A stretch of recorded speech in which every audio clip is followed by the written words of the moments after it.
২৪-এর ৫ August গণ অভ্যুত্থানের মুখে পতন ঘটে আওয়ামী লীগ সরকারের।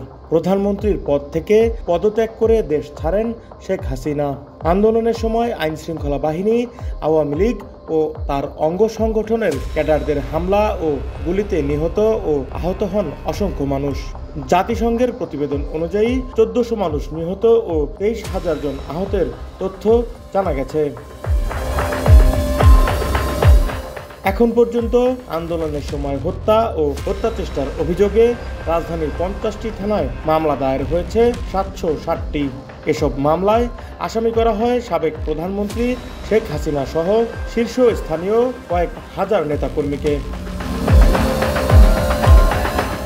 মামলার পর আইনশৃঙ্খলা বাহিনীর হাতে গ্রেফতার হন সাবেক মন্ত্রী, আমলা, ঊর্ধ্বতন সামরিক ও পুলিশ কর্মকর্তা সহ আওয়ামী লীগ ও তার অঙ্গ সংগঠনের ৫,০৭৯ জন নেতাকর্মী।